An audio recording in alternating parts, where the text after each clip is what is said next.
Hello, I'm Mae, and I'm Head of Growth and Admissions at School of Humanity. We're so excited that you're exploring our school today. In this video, Raya and I will take you on a journey of everything you need to know about life at School of Humanity. Hi everyone, I'm Raya. I'm the founder and chief executive officer of School of Humanity. I started School of Humanity out of my own frustrations with schooling. I was always someone who loved learning and hated memorizing for exams. I very much preferred learning by doing and having a positive impact on the world. Turns out I wasn't alone, and there are millions of students globally who still feel this way. In the US alone, 75% of learners report negative feelings towards going to school. This is due to its emphasis on standardization, rigid, outdated curriculum, as well as a focus on memorization. There are also issues with what we're learning in school. How many of us have felt that the information we learn in high school is not useful to us later in life, or that the application of that knowledge is not made clear to us? In contrast, over 97% of our learners at School of Humanity like or love learning at our school. That's because School of Humanity is designed for learners and parents globally who are frustrated with traditional education and are looking for accredited alternatives. We are designed to serve learners who prefer to learn by doing. We do this by reimagining how, what, and why we learn. For example, instead of exams, we learn through personalized learning journeys. Instead of having fixed schedules, we balance live and self-paced learning, allowing time for flow. Instead of focusing on memorization, we focus on whole human development. And last but not least, instead of theory-based learning, we embrace real-world learning through mentorship and micro-internships. School of Humanity is internationally accredited by the Western Association of Schools and Colleges. We are an award-winning school with learners joining us from 25 countries across 5 continents. We are also honored to have won 2 awards in the education space. We are also proud to be a strategic partner of EIM Global, a global education group of schools with 11,000 learners that's pioneering sustainable futures in education. EIM led the seed investment round into School of Humanity in 2021. Families worldwide choose us for our inspiring curriculum, which allows learners to create personalized learning journeys and engage in real-world experiences. Through this approach, our learners are able to embark on a path of human flourishing.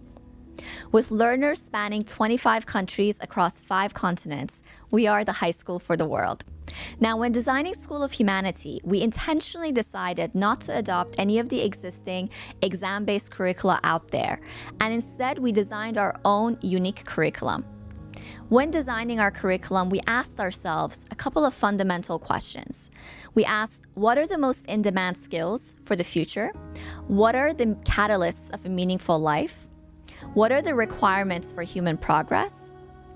And from there, we developed our unique curriculum, the Human Literacies Framework, which was designed based off research from global entities such as World Economic Forum and the OECD. And it's designed to equip learners with the skills that they need most for their future. Now, the term literacy is defined by the OECD as a combination of knowledge, skills, and mindsets, meaning that our curriculum goes beyond the traditional focus on rote memorization and knowledge-based exams.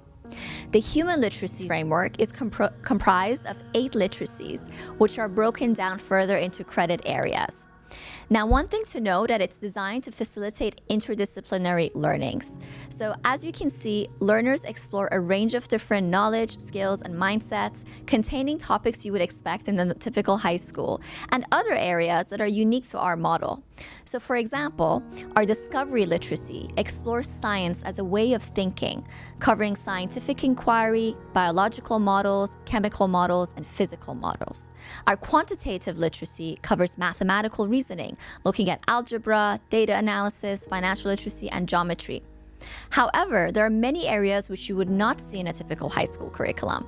For example, our thought literacy explores topics including systems thinking and logical reasoning. Our flourishing literacy focuses on well-being, emotional intelligence, and healthy body and mind. Our creativity literacy encompasses futures thinking and idea and product building. And what is unique about our curriculum is that we place equal emphasis on academically rigorous topics alongside the soft skills which we know are essential for today's world. Now, at a foundational level, learners choose between 20 to 30 credits, which typically take 2 years to master. At an advanced level, learners choose between 3 and 5 credits to work on. Now, credits with an asterisk are benchmarked against the AP, meaning that some learners might choose to prepare for the AP exams in years 3 and 4. Please note, this is not a requirement for graduation, and it's typically chosen by those who want to go to more traditional universities, and these qualifications might be required for that path. Ultimately, different learners have different personalized goals, as well as different strengths and weaknesses. Hence, learners can choose which literacies they'd like to focus on, and every learner ends up with a personalized curriculum based on their interests. Development of credits are also tracked regularly on the Voyager platform. The best part is that learners meet with their curriculum specialists and educators on a regular basis to receive feedback and ensure that they're staying on track on their development. Learners also accumulate a portfolio of projects, which is a publicly shareable resource that they can use with universities and employers. Ultimately, learners graduate with an accredited American high school diploma. It's important to note that we issue both a GPA-based transcript in combination with something called the mastery transcript. Now, the mastery transcript is a portfolio-based transcript that lists all of the credits that a learner have both in progress as well as credits that they've accomplished. And for each credit, they have a showcase of the different projects that evidence that credit. The MTC, or the Mastery Transcript Consortium, consists of hundreds of schools that have adopted this portfolio-based transcript, and over 400 universities, mostly in North America and a few other countries, recognize the Mastery Transcript as a standalone transcript. We also issue a GPA-based transcript every term, recognizing that many traditional universities, and as well as transferring to other schools, requires this transcript. The grades on this transcript come from project-based assessments that are tagged to rubrics from the Human Literacies Framework. It's important to note that when we calculate GPA, learners can attempt units and challenges as many times as they wish. Now that we've gone over what we learn, I'd now like to pass over to Mae to share more about how we learn at School of Humanity. So, you might be thinking that this sounds like an interesting approach, but what does this actually look like in the context of a term? We have not just reimagined what we learn through our unique curriculum, but also how we learn. So let's take a deep dive into how we learn at our school. Firstly, instead of learning through siloed subjects, we learn by tackling challenges. Each challenge is designed to be interdisciplinary, exploring a range of different topics and themes and understanding how they interrelate. Some examples of challenges that we have run over the past academic year include maintaining global peace, protecting our oceans, understanding minds, and activism through the arts. So let's walk through an example. And this represents just one challenge during one term at our school. We're going to take a look at designing space habitats. The core question this challenge is exploring is how can we design and build habitable environments for humans in space? At the beginning of each term, after choosing a challenge, learners will embark on what we call the engage phase. And this is where they'll take an interdisciplinary journey into the topics and themes relating to the challenge. In designing space habitats, learners might explore history by looking at space colonization. They'll explore chemistry by looking at the chemistry of the space environment. They'll explore physics by looking at space travel. They may then look into biology and systems thinking by exploring what makes Earth suitable to sustain life. They might then explore psychology and mindfulness by looking at the impacts of long-term confinement in space habitats on the human mind.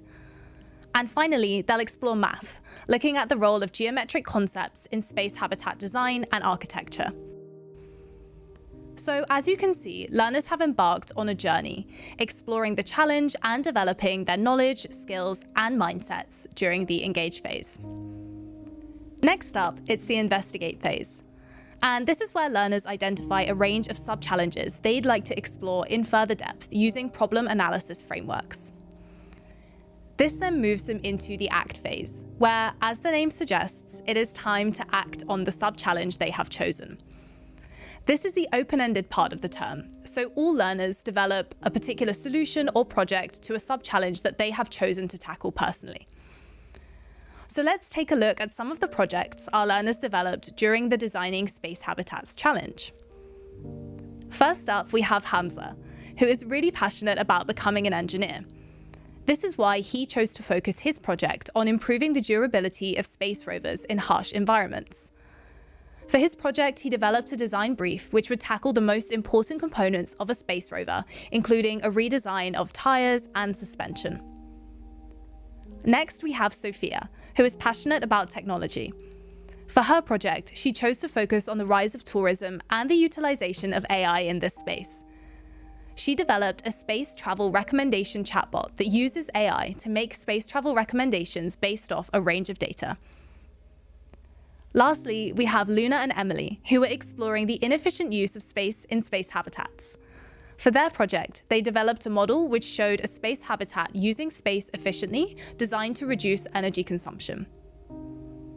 But the term doesn't end there. Each term, our learners embark on micro-internships.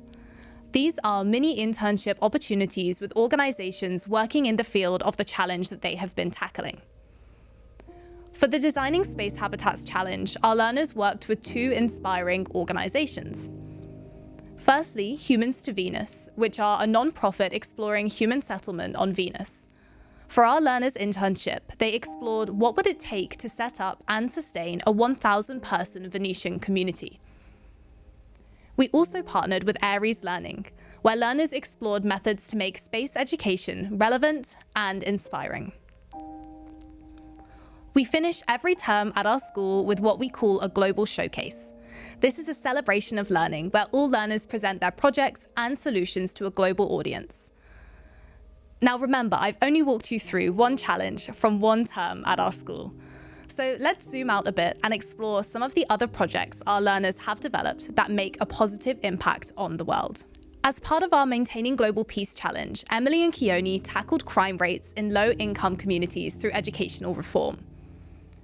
In our Food, Water and Energy Security Challenge, Brielle developed an AI-powered app connecting fertilizer companies to restaurants to promote circular economy principles.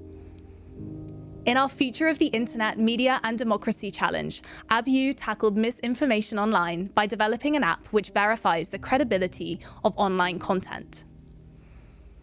In our Protecting Our Oceans Challenge, Sophia developed a filtration system using electric fields to capture microplastics from water. To complement the termly challenges, learners also choose 2 to 3 self-paced skill units each term.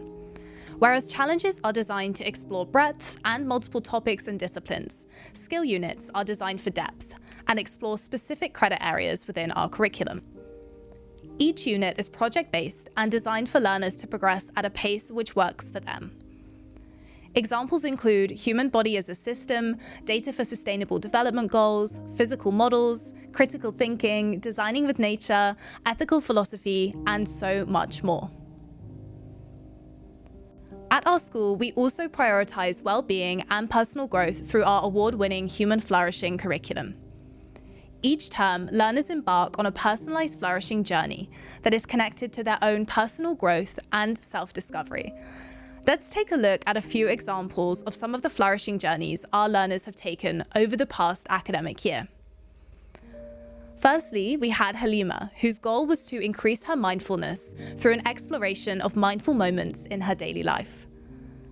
Next, we have Canon, whose exploration of her identity as a multicultural person was captured in her journey navigating identity. We also have learners who incorporate sports and activities into their flourishing journey, like Raphael with his journey into strength and health. Each term, learners participate in inspiring micro-internships with pioneering organizations. This is an opportunity to tackle a challenge a real company is facing and earn credits through real-world experiences. You can see some examples of some of the organizations our learners have worked with here, including WWF, LIMU, Life Project for Youth, the ALMA Observatory in Chile, and more. We also embed mentorship into the curriculum, with learners being supported by industry experts every term. Our mentors have deep expertise in the domain of the challenge the learners have been tackling, meaning that they can gain in-depth industry insight and support on their projects. You can see just some of our inspiring mentors on the screen here, who come from prestigious organizations, including PwC, IBM, Harvard Innovation Labs, Oliver Wyman, and more. Their expertise spans blockchain, medical technology, sustainability, marketing and branding, crypto, and so many more domains. We also integrate pathway and career advisory into the learning experience. Every week, learners participate in pathway advisory workshops, exploring life beyond high school. Topics include personal branding, jobs and industries of the future, navigating global university requirements, and interview skills, among many other useful areas. A really common question we get asked is, how do our learners learn math? Our math curriculum is designed for learners to progress at their own pace while receiving support from specialist educators. Learners develop their mathematical skills in three main ways. Firstly, through challenges. Learners explore and develop mathematical concepts, applying them to the challenge they are working on. Just like the example we explored earlier, where learners apply geometric concepts to space construction as part of our Designing Space Habitats challenge. Next, we have skill units. These are designed to go in depth into specific math concepts and connect them to the world around us. Some of our math units include Algebra and Our World, Data for Sustainable Development Goals, Financial Literacy, and Geometry and Design. At advanced level, learners can go even deeper into these areas through advanced skill units, which include Foundations for Linear Algebra, Basic Statistics, and many other topics. Lastly, we have a weekly Quant Lab workshop, where learners are exploring and applying mathematical concepts to real-world problems. These sessions are led by a specialist quant learning facilitator. So, to sum up, our learning journey is designed to be inspiring, connected to the real world, and personalizable to learners' passions and interests. I'm now going to pass over to Raya, who will be sharing what this looks like on a daily basis. So what does a typical week in the life look like for a School of Humanity learner? In a given week, learners have a number of workshops at fixed times, and then they also have asynchronous learning or self-paced learning that they can do in their own time. Keep in mind that the timings may vary depending on the time zone of the cohort. Now, at School of Humanity, we have a 4-day week, which means we only have sessions for 4 days of the week, whereas Fridays are left for focus and flow. Now, some learners like to finish all of their work during the school week, including their self-paced learning, whereas others might prefer to save the Friday for extracurriculars or in-person experiences and do a bit of work on Saturdays. At the moment, we have 2 different cohorts at 2 different time zones. We have cohort Pluto, which is at an optimal time zone for most families in North and South America, as well as Europe, whilst cohort Jupiter is optimal for families in the Middle East and Asia. Now, as we saw, about half of the learning is synchronous or in the live workshops, and the other half of the learning is in the form of asynchronous, self-paced activities. As Mae described, there are different kinds of workshops for different parts of the School of Humanity curriculum. For example, we have challenge workshops every day where learners are engaging, investigating, and acting on the challenge. We have mentorship sessions with industry experts. We have master classes and career stories with guest speakers from all around the world. We have our weekly flourishing sessions, which is where we go inwards to develop our purpose and meaning in life. We have weekly pathway advisory sessions, which is our career and university counseling, as well as our weekly Quant Lab workshops, where we focus on our asynchronous quant units. And learners spend the rest of their time on asynchronous learning, such as their pre-session activities, their challenge projects, and any other assignments that they would need to be working on.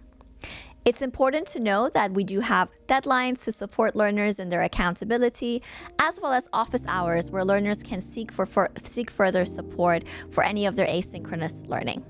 Throughout the program, learners participate in core workshops where they engage, investigate, and act on the challenge. It's important to note that all of our workshops are interactive with lots of activities. Some workshops might be focused on intellectual discussions, while others might involve learners analyzing information or collaborating on problem-solving activities. They are social and interactive, and they allow learners to learn by doing. And throughout these challenges, learners also have what we call thematic weeks. For example, in the Designing Space Habitats Challenge, we might be spending 1 week on space chemistry and week 3 on space architecture, and so the sessions are themed around those topics. These workshops are highly interactive with lots of activities, games, and discussions. And if you'd like to experience a session in action, please check out the video linked below to get a sense of what our sessions are like. In terms of the asynchronous activities, learners often have pre- and post-session activities. So for example, in the Protecting Our Oceans Challenge, there is a workshop on building blocks of ocean chemistry. The pre-session for this might involve learners going into atomic structure identification, salt composition, or molecular geometry. And then after the workshop, learners would work on their project for the week, which would be to write a report that explores critical environmental issue of ocean acidification. I'm now going to pass over to Mae to tell us a little bit more about our team at School of Humanity. I'd now like to introduce you to the passionate minds behind our mission. Our team is international, spanning 7 countries, and here's a chance to meet just some of us. If you'd like to hear from our team, you can also check out the video linked below. Firstly, we have Raya, who you've met, our founder and CEO. Raya was voted as one of the top 100 most influential women by the BBC's 100 Women. She was the main award winner at the Next Generation Foresight Awards and a 3-time nominee at the BET MEA Awards. Next, we have Claire, who is our Chief Learning Officer. Claire is the founder of Yo Invento and steering committee member at Invent Future Global. Next, we have Kata, our Head of Flourishing and Inclusion, who has worked at the British Council as a SEND coordinator. Kevin, our Chief Learning Architect, is the Education Futures Architect at Education in Motion, and the former head of IB World Schools at the International Baccalaureate. Next, we have David, our Cohort Coordinator, whose expertise lies in education and operations. And lastly, we have Stephen, our Chief Financial and Technology Officer, who is a strategy consultant at Oliver Wyman and global shaper at the World Economic Forum. Next, I'm going to introduce you to some of our educators, who you can expect to see on a daily basis throughout your time at our school. Our educators come from a range of different industries and backgrounds, with some coming direct from education with decades of experience in this industry, and others coming direct from industry. Next up is our team of Pathway Advisors. Our Pathway Advisors are experts in pathway advisory, career counseling, and coaching, and their role is really to support learners in preparing for life beyond high school. As an online school, our school community is unique and is very important to us. With learners spanning 25 countries globally, we provide the exciting opportunities to make friends all around the world and organize both online and offline activities for socialization. Firstly, we offer a range of learner-led clubs designed for learners to socialize and explore their passions together. As Raya mentioned, we keep Fridays free for flow, focus, and extracurriculars, and encourage learners to set up new clubs if there are any new topics they would like to explore.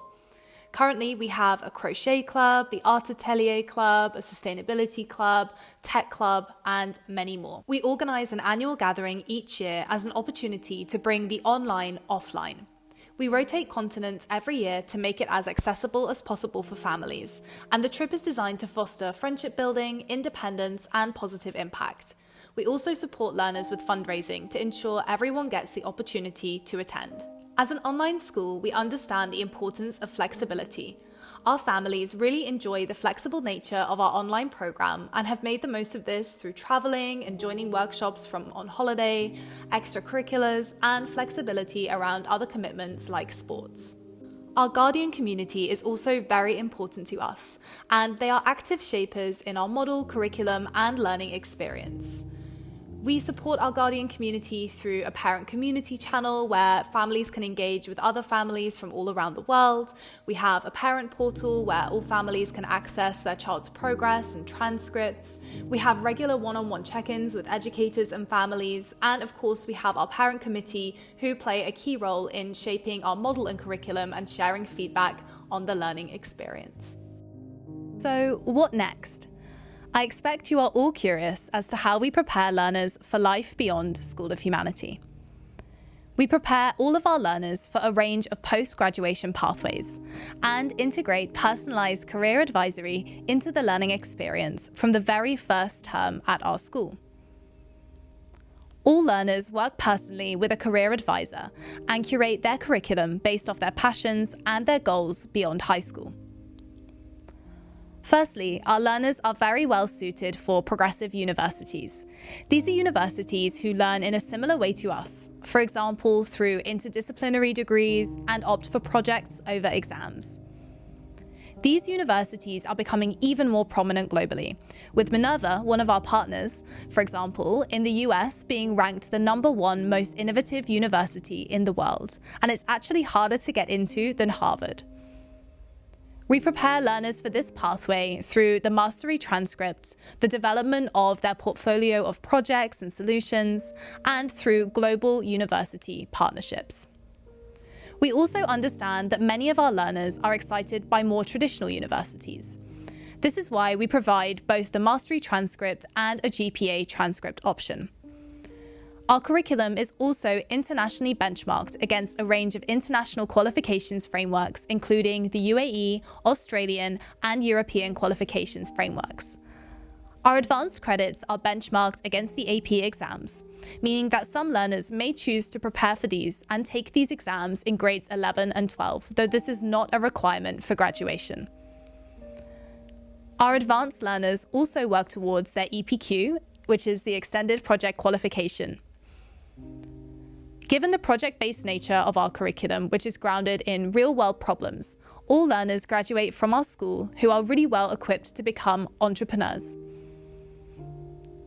Lastly, through a commitment to real-world learning experiences, our learners will graduate with an extensive network of industry professionals, making direct-to-industry another really natural fit. Through timely micro-internships and mentorship from industry experts, our learners will graduate from our school with a vast professional network of industry pioneers to support them in their future career. We recognize that many learners who enjoy learning at School of Humanity also enjoy learning at universities with similar models to ourselves. This is why we partner with progressive accredited universities worldwide, and you can explore some of our partners on the screen here, including the London Interdisciplinary School, Minerva, Tomorrow University, and many, many more. So how can you apply for School of Humanity? And what are we looking for in prospective learners who are hoping to join our school? Firstly, we're looking for learners who are curious and love learning, and who are looking to develop their knowledge, skills, and mindsets in a challenge-based, interdisciplinary way. We're looking for learners who are aligned with our unique approach to education, who have the time commitment to commit to the model, which is around 30 hours if you're joining us in grade 9, or 40 hours if you're joining us in grade 10. And it's also really important that learners are ready and excited to collaborate with other learners from a range of different cultures and backgrounds. In terms of some of the prerequisites that we look for, as we are a high school, we're looking for learners to join us in the equivalent of grade 9, which means we're looking for a grade 8 ability level in math, English, and science. Now, no need to worry, we're not looking for a traditional transcript, so it's totally fine if you don't have this. Please do reach out to the admissions team and we'll be more than happy to support you in what type of information we require at the admissions stage. As we are an American online high school and the program is conducted fully in English, we're also looking for learners who are fluent in English, though not necessarily as a first language. So what does the application process look like for our school? Firstly, we invite prospective learners to submit a written application form, which you can find on our website. Shortlisted candidates will then be invited for an interview with our admissions team, This is really not designed to be a test, and we instead like to think of it as a two-way interview, where we encourage prospective learners to come prepared with any questions they have about our school. At this stage, we also schedule a call with families, giving them an opportunity to ask us any questions that they have and just to chat with our admissions team before moving forward with their application. And last but not least, if this is all successful, learners will be onboarded to the program and welcome to join our cohort. It's important to note that we actually process applications on a rolling basis, meaning that you don't need to wait for the start of the academic year to apply for our school. So at the moment, we open applications for the September, January, and April terms of each academic year. Our tuition model is as follows. For families who wish to pay termly, it's $2,600 per term, which equates to $7,800 for the full academic year across 3 terms. For families who wish to pay upfront, we offer an upfront discount, with the price being $7,000 for the academic year. We also offer both full and partial financial aid to eligible families, so please don't let affordability stop you from applying for our school. It is important to note that we do have a limited number of places for financial aid in every cohort, meaning that aid is not guaranteed in all scenarios. We are also an approved vendor for education savings accounts in a number of states in the US. For more information about this, please reach out to our admissions team, as it means that families living in these states can leverage up to full tuition coverage at our school utilizing ESAs. We wanted to end today's video with the impact of what happens when you learn through real-world experiences. We have Fardeen, who is a Diana Award recipient for his work in social impact through co-founding Cacao Cultures. We also have learners like Brielle, who pitch their project ideas at some of the world's largest technology conferences like GITEX and Dubai's Museum of the Future. She is actually now pursuing a startup idea as a result of one of the projects she worked on at School of Humanity. We have competitive athletes in the cohort. For example, we have Emily, who is rowing at a national level in Chile, and we have Hirsch, who is a tennis player winning multiple tournaments.